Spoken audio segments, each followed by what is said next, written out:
Today, we dive deep into the electrifying world of Seven Nation Army performed live, exploring its origin, evolution, and the unbelievable things that happened with it in 2025. So turn your volume up, because this is a musical journey you don't want to miss. Seven Nation Army wasn't just a song, it became a global chant, a ritual, a universal language. But what most people don't know is that Jack White never expected the live version to become bigger than the original.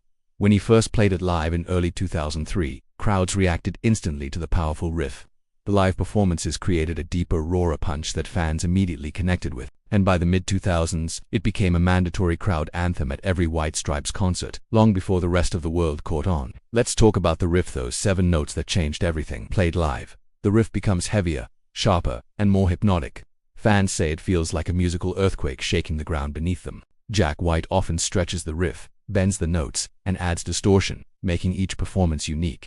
Musicologists have noted that the riff works like a chant because it sits in a very easy register for crowds to mimic. By 2025, the riff is one of the most recognized melodies on Earth, ranking in the top 10 most streamed rock riffs globally. Here's your 2025 updates this year alone. Seven Nation Army has been chanted at over 240 major sporting events, including football, UFC, and the NBA. But the craziest moment happened in February 2025 at the Super Bowl halftime show, when an unexpected crowd-led chant erupted before the headliner even took the stage. Millions watching at home thought it was part of the performance, but it was purely the crowd taking over. Sports analysts called it the loudest unplanned chant in Super Bowl history. Live versions of the song sparked its spread far beyond music. It became a symbol of unity, power, and even rebellion. Researchers explain that its repetitive melody matches the pattern of ancient war chants: simple, bold, and powerful. When Jack White performed it at major festivals, massive crowds chanted it endlessly even after he left the stage. By 2010, the song officially entered cultural history when fans of Italian football club AS Roma turned it into a victory anthem. And in 2025, new fan groups in South America continued to adopt it as their rally cry. In a surprise 2025 interview, Jack White spoke about the song's never-ending reign. He said, "The crowd owns the song now. It's not mine anymore." He admitted that performing it live in 2025 feels surreal because the chant usually begins before he plays the first note. He also revealed he nearly didn't include it on the album Elephant because he wasn't sure listeners would understand its simplicity. Imagine that. The biggest live anthem in modern history almost didn't happen.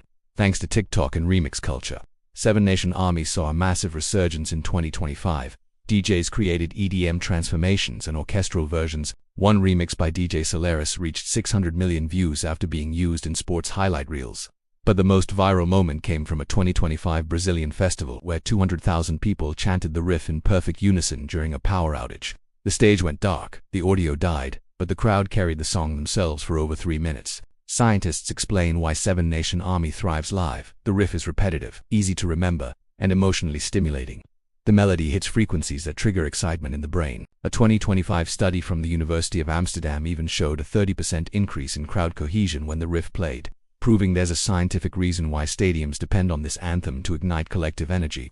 Many performances stand out, but fans point to the 2007 Paris concert as the moment the live version became legendary. Jack White shredded the guitar with explosive distortion while Meg White's drumming echoed like thunder. The crowd chanted louder than the speakers, creating a historic feedback loop of energy. In 2025, the remastered performance resurfaced online and hit 50 million views in just 1 month. And here it is, the moment I told you would shock you. The entire world chants this song thinking it's a bass riff. Stadiums believe it, fans believe it. But here's the truth. Seven Nation Army has never used a bass guitar in its original or early live performances. Jack White created the illusion using a semi-acoustic guitar plugged into a pitch-shifting pedal that dropped the sound by an octave. This technique fooled millions and became one of the greatest musical tricks in rock history. So there you have it, the story, evolution, and 2025 legacy of Seven Nation Army live. From stadiums erupting with chants to viral moments breaking the internet, this song proves its dominance every single year. If you enjoyed this deep dive, make sure to like, subscribe, and comment which live version you think is the greatest of all time. And remember, music isn't just heard, it's experienced. Thanks for watching.